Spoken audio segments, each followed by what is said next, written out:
रख हौसला वो मंजर भी आएगा, प्यासे के पास समंदर भी आएगा, मंजिल भी मिलेगी और मिलने का मज़ा भी आएगा।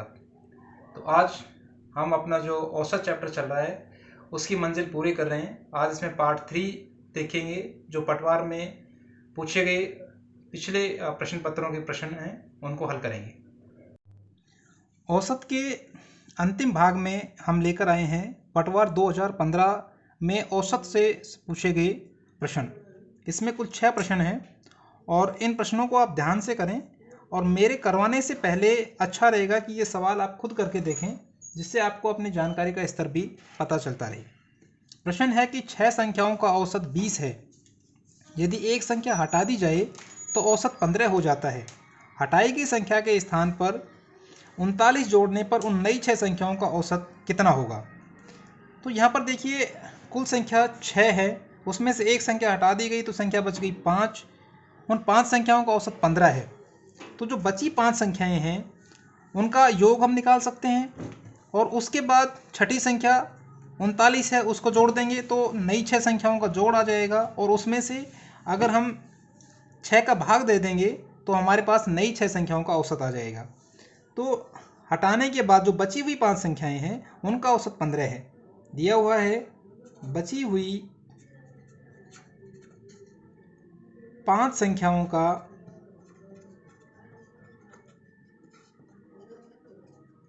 औसत 15 है, इसलिए बची हुई 5 संख्याओं का योग कितना हो जाएगा, 15 गुणा में 5 बराबर 75। अब हटाई की संख्या के स्थान पर 39 जोड़ दिया जाता है, अर्थात जो नई 6 संख्याएं हैं उनका योग कितना होगा, नई 6 संख्याओं का योग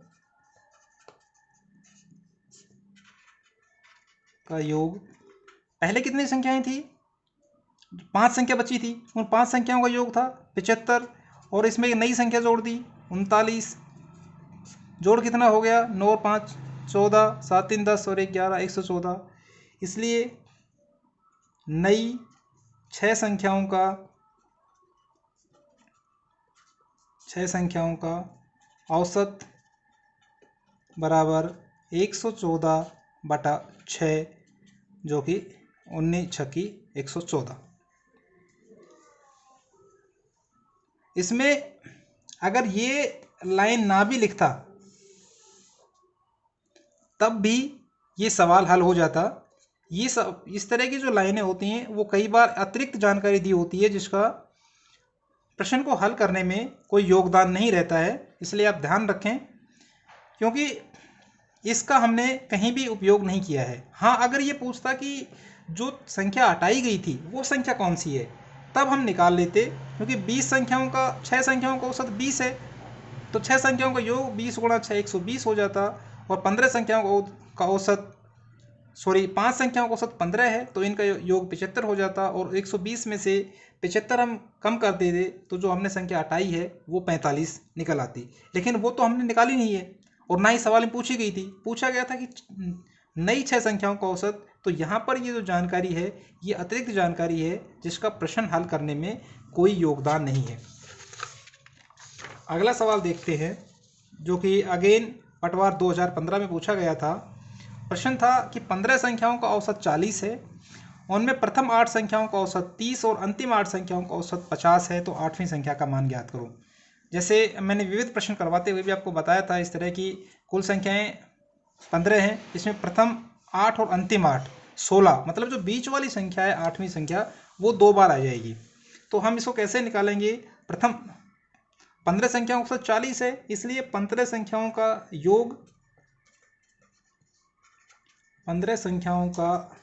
योग बराबर 40 गुणा 15 बराबर 0, 15 चौक 60, 600। प्रथम 8 संख्याओं का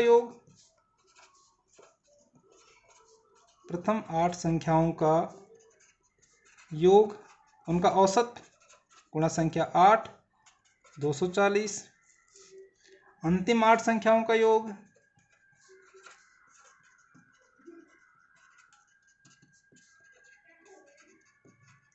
बराबर 50 गुणा 8 बराबर 400। प्रथम 8 प्लस अंतिम 8 का योग बराबर 240 प्लस 400 बराबर 640। इसलिए आठवीं संख्या, क्योंकि यहाँ पर प्रथम 8 और अंतिम 8 में आठवीं संख्या 2 बार आ गई है, इसलिए प्रथम 8 और अंतिम 8 के योग में से हम वो जो 15 संख्याएं वो घटा देंगे तो हमारे पास आठवीं संख्या बच जाएगी। इसलिए आठवीं संख्या बराबर 640 माइनस 600 बराबर 40। अगला सवाल देखते हैं। एक आदमी प्रथम 4 माह में औसतन 18,000 रुपये प्रति माह खर्च करता है। अगले 8 माह में औसतन 2,000 प्रति माह खर्च करता है। वर्ष में 5600 रुपये बचा लेता है, तो उसकी औसत मासिक आय कितनी होगी? ये सवाल भी पटवार 2015 में पूछा गया था। हमें ध्यान रखना है कि अपनी जो आय है उसको हम क्या करेंगे, या तो खर्च करेंगे या बचत करेंगे।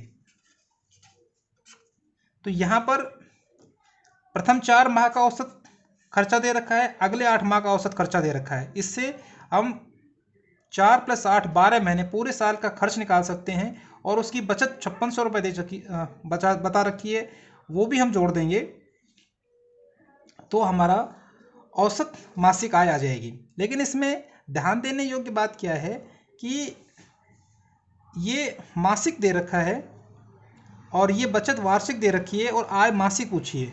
तो मासिक आय निकालने के लिए, क्योंकि पहले आय 1 साल की निकलेगी और उसमें जब हम 12 का भाग देंगे तो हमारे पास मासिक आय आ जाएगी। तो पहले मैं निकालता हूँ कुल खर्च। कुल खर्च में पहले 4 महीने का खर्चा, पहले 4 माह का खर्च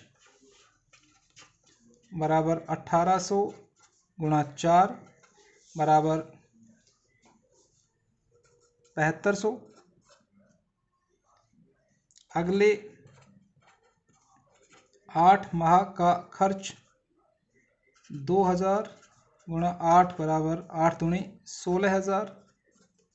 कुल खर्च साल का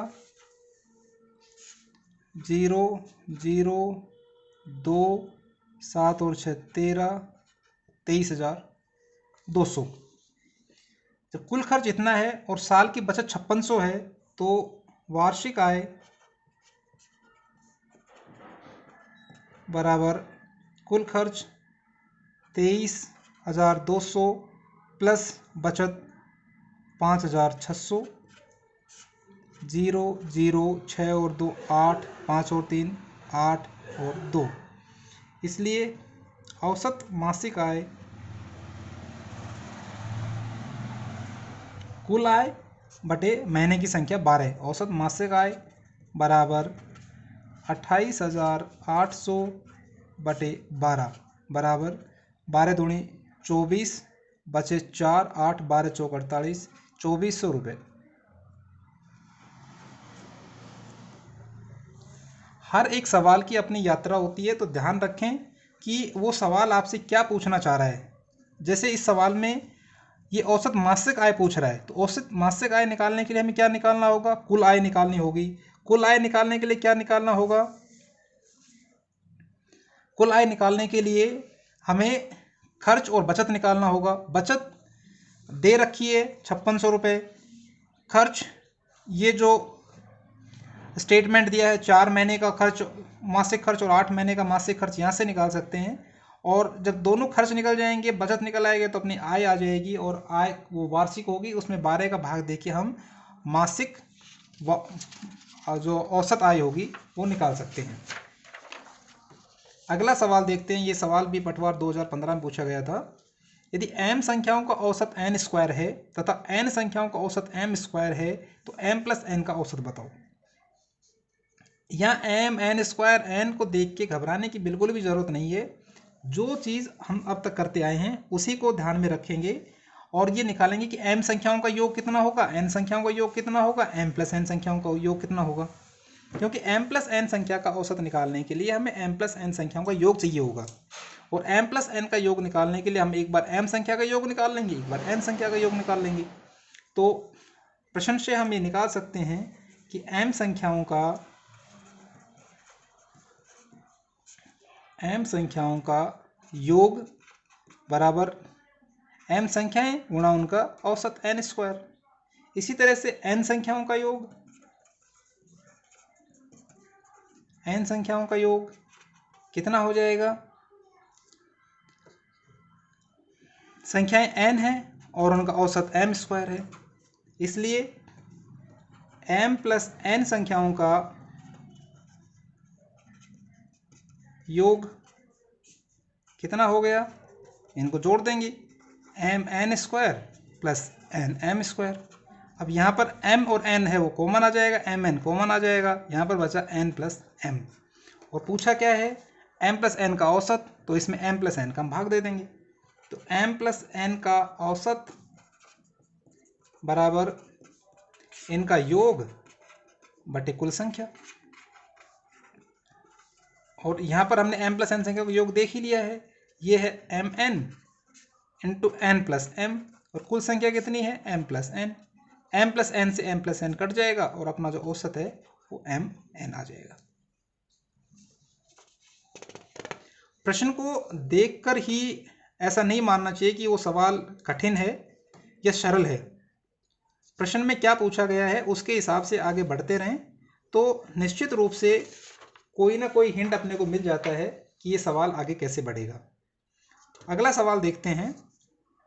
गत 10 मैचों में ए के रनों का औसत स्कोर 42 तथा बी के गत 15 मैचों का औसत स्कोर 57 है। दोनों के रनों का औसत स्कोर क्या होगा? अब बोला कि दोनों के रनों का औसत स्कोर, इसको निकालने के लिए भी वही चीज़ है कि हमें निकालना होगा कि दोनों के जो रन हैं वो कुल रन कितने हुए और दोनों के कुल मैच कितने हुए, क्योंकि मैचों की संख्या है उसका भाग देना होगा। तो पहले एक के निकालते हैं हम। एक के कुल रन, जब उसका औसत स्कोर 42 और कुल मैच 10 हैं तो कुल रन इसके हो जाएंगे 42 गुणा 10 बराबर 420। इसी तरह से बी के कुल रन, ये अपने हो जाएंगे, इसका औसत कितना है? 57 और मैच हैं 15। 15 सत्ती 105, हासिल 10, 15 5 75 और 10 85। इसलिए ए व बी के कुल रन बराबर, इनको जोड़ देंगे, 5 5 और 2 7 और 8 और 4 12। इसलिए अब हमें निकालना है कि इनका औसत स्कोर क्या है। तो ए व बी के कुल मैच भी देख लेते कितने हैं। ए व बी के कुल मैच 10 प्लस 15 बराबर 25। इसलिए ए व बी के रनों का औसत बराबर 1275। कुल रन बटे मैचों कुल संख्या 25, 25 पंजो 125, बचे 2 और 5 25 एकम 25 51। अच्छा, जब इस तरह से दे रखा हो कि ए का कुछ एवरेज दे रखा हो, बी का कुछ एवरेज दे रखा हो, तो उत्तर जो आएगा वो जो कम औसत है और अधिक औसत है उसके बीच में ही आएगा। अगर कोई ऑप्शन 42 से कम हो या 57 से ज़्यादा हो तो आप उस ऑप्शन को, उस विकल्प को देखते ही छोड़ सकते हैं कि ये इसका आंसर नहीं हो सकता है। अब हम अंतिम सवाल लेते हैं जो पटवार 2015 में पूछा गया था। वो सवाल है कि गिनती के सतत 7 अंकों की एक श्रेणी दी हुई है। उस दी हुई श्रेणी के प्रथम 5 अंकों का औसत n है, सभी 7 अंकों का औसत क्या होगा? गिनती के सतत अंक का मतलब है कि लगातार। अब वो कहीं से भी हो सकती है। अगर आपको ये नहीं दे रखी कि वो कहाँ से है तो आप चाहे उसको 1 से ही स्टार्ट कर लो। तो 7 अंक हम ले सकते हैं, 1 2 3 4 5 6 और 7। अब ये कह रहा है कि उस दी हुई श्रेणी के प्रथम 5 अंकों का औसत n है। ये प्रथम 5 अंक हैं। इन 5 अंकों का जो औसत है वो n इसने दे रखा है। वैसे अगर मैं इनका औसत निकालता हूं तो मेरा औसत आएगा 1 प्लस 2 प्लस 3 प्लस 4 प्लस 5 बटे 5। 5 4 9 3 12 13 14 और 1 15 बटे 5 बराबर 3। और अगर मैं इसमें 6 और 7 भी जोड़ देता हूँ तो सभी सातों संख्याओं का या सातों अंकों का योग कितना होगा? सातों अंकों का योग बराबर, यहाँ तक 15 हो गया था, 5 तक 15, 6 21, 21 और 7 28। इसलिए सभी सातों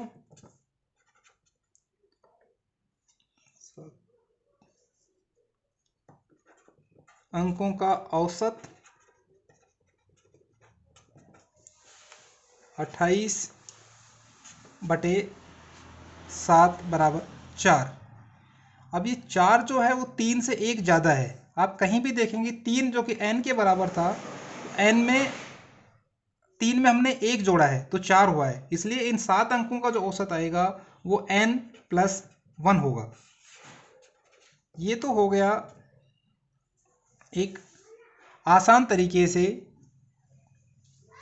उस श्रेणी का 7 अंकों का औसत निकालने के लिए, क्योंकि हमने 1 2 3 4 5 लिया है।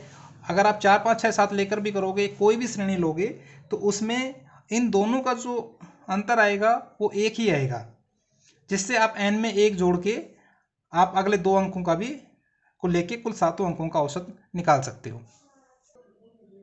दूसरे तरीके से आप इसको ऐसे भी कर सकते हैं कि चूंकि 5 अंकों का औसत n दे रखा है, इसलिए ये जो 5 अंक हैं सतत अंक, उनको हम ऐसे मान सकते हैं कि एक n है, एक n-1 है, एक n-2 है, एक n+1 है और एक n+2 है। तो ये 5 अंक हो गए, इनका जोड़ 5n हो जाएगा और जो औसत है वो n हो जाएगा। अब इसमें 2 अंक और जोड़ने हैं, जब ये 7 अंक हो जाएंगे, n+3 और n+4। अब n कुछ भी हो सकता है। अगर n मान लो कि 5 है तो 5 - 2 ये 3 4 5 6 7 8 9 ऐसे हो जाएंगे। यहाँ तक का जो एवरेज है वो n है, क्योंकि इनका जो जोड़ेंगे हम सभी को तो 2 से 2 कट जाएगा, 1 से 1 कट जाएगा, 5n हो जाएगा और 5n में जब 5 का भाग देंगे तो n आ जाएगा। सभी संख्याओं का जो 7 संख्याएं, इनका जोड़, सातों संख्याओं का सम, सातों संख्याओं का योग 5n तो यहाँ तक हो गया, ये 6n और ये 7n, 7n + 4 और 3 7, और सातों संख्याओं का औसत बराबर 7n + 7/7 बराबर n+1। इस तरह के सवालों में जहाँ पर सतत अंक दे रखे हों, वहाँ पर कोई भी अंक लेके आप सवाल को हल कर सकते हैं। उसमें ज़रूरी नहीं है कि आप n से स्टार्ट करें, जैसे मैंने यहाँ पर आपको हल करके दिखाया। ये बड़े आसानी से हल हो जाते हैं। फिर भी अगर आपको n से हल करना हो तो आप इस तरह से लेके भी उन सवालों को हल कर सकते हैं। हंसते रहिए, मुस्कुराते रहिए और लक्ष्य की तरफ बढ़ते रहिए।